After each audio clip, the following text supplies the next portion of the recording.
আসসালামু রাহমাতুল্লাহ। জানেন, গতকাল বৈষম্য বিরোধী ছাত্র আন্দোলনের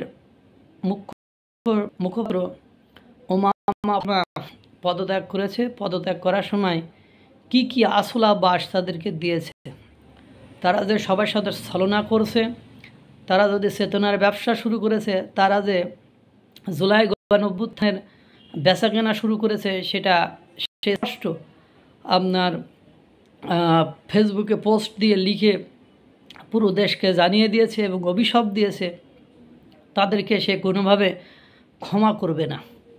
ঠিক ওই দিনই উমামার পর জুলাই গণঅভ্যুত্থানের সক্রিয় আর এক নারী নেত্রী সীমা আক্তার জুলাই যোদ্ধাদের মুখোশ ফাঁস করলেন, বাঁশের পরে আর এক কান বাঁশ দিলেন। আমি যদি সেই আলোচনাটি আপনাদেরকে জানাই, উমামা ফাতেমা আপনার তাদের জন্য অভিশাপ দিয়েছেন, আর ইনি হতাশা থেকে, সীমা আক্তার হতাশা থেকে কামনা করেছেন মহান আল্লাহ তাআলা তাদেরকে যেন হেদায়েত দেয়। হায়রে ভাই, হেদায়েত বিক্রি হয়ে গেছে, ওদের আর হেদায়েত হবে না। কারণ পাপীরা ভাবে যে তারা পাপকর্ম করেছে, ওখান থেকে তাদের আর ফেরত আসার কোনো সুযোগ নেই। এই থেকেই ওরা পাপকর্ম একের পর এক করতে থাকে।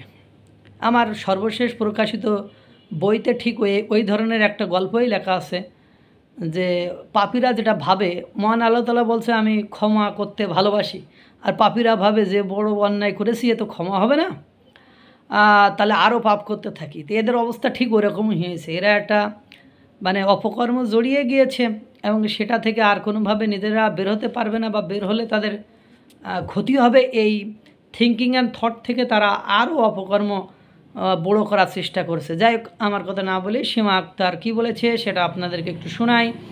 জুলাই গণঅভ্যুত্থানে একের পর এক নিজেদের প্রতারণা, ছলনা, নিজেরা কি আকাম কুকাম বর্তমানে করছে সেটা তারাই ফাঁস করছে।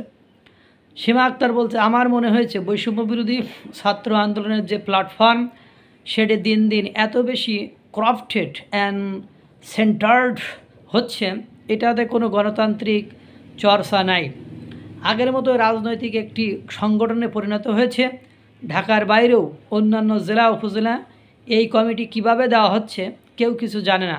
সেটা তো আপনারা দেখছেন, যত জায়গায় বা কমিটি ঘোষণা করেছে সকল স্থানেই বিদ্রোহীরা সংবাদ সম্মেলন করে বলেছে যাদেরকে দেওয়া হয়েছে তারা গণ অভ্যুত্থানে অংশগ্রহণ করেনি, আত্মীয় স্বজন ডেকে তাদেরকে দিয়েছে। ইভেন ইফ রাজশাহী কমিটি দেওয়ার পরে সেখানে হাসনাত আবদুল্লাহকে রাজশাহীতে বয়কট ঘোষণা করেছিল ওখানকার স্থানীয় জুলাই গণ অভ্যুত্থানের নেতাকর্মীরা। তারপরে সে আর কোনো দিন সেই অঞ্চলে যায়নি। সাতক্ষীরাতে একই অবস্থা, আপনার সিলেট, চট্টগ্রাম, লালমনিরহাট সব জায়গায় একই অবস্থা, সেটা আপনারা দেখেছেন। এবং আমরা যতদূর জানি, সীমা আক্তার বলছে, আমরা যতদূর জানি একটা সংগঠন কখন গণতান্ত্রিক উপায় হয় সেটি নির্বাচিত হয়ে আসলে।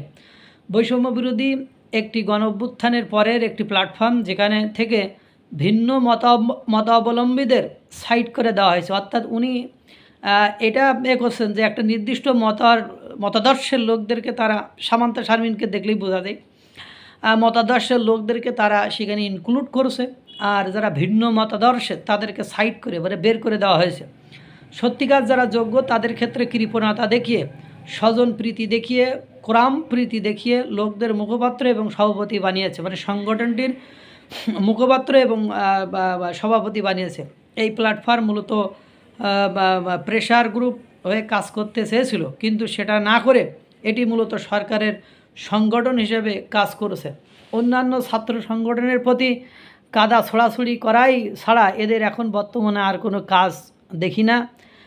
এটা কোনো দলের নিয়ন্ত্রণে চলে গিয়েছে।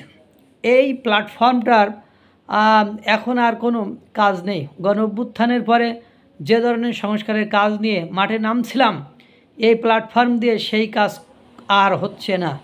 নতুন রাজনৈতিক বন্দোবস্তের নামে সেই পুরনো ছাত্র রাজনীতি চলছে, লেজুড় বৃত্তি চলছে, সরকারের মদতে বা সরকারের মদত দেওয়া, সরকারের হয়ে কাজ করা চলছে। উমামা ফাতেমা অভিশাপ দিয়েছে, আমরা যারা জীবনে ঝুঁকি নিয়ে মাঠে লড়াই করেছি তারা সত্যিকার অর্থে পরিবর্তন চেয়েছিলাম।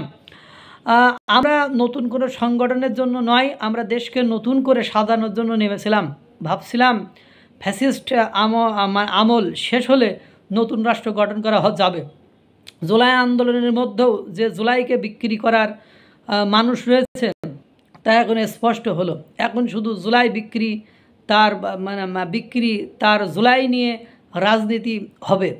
আপনারা দেখছেন আহতদের চিকিৎসা এবং শহীদদের ক্ষেত্রে খামখেয়ালিপনা করা হয়েছে।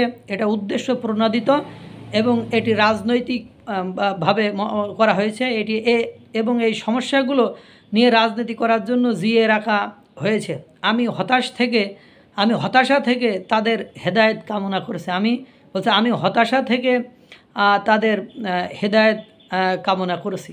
এই যে কথা, দুর্ভাগ্য হলো সত্য যে এই ছ্যাবলামি আমাদেরকে প্রকাশ করা লাগবে না। এই সীমা আক্তার, উমামা ফাতেমারাই যে এরা কি নোংরামি করছে, ক্রাফটেড শব্দটা, ক্রাফটেড মানে স্বজন প্রীতি, তা আগের মতোই তো চলছে। আগের কালচারের বাইরে কোনো কিছু নাই।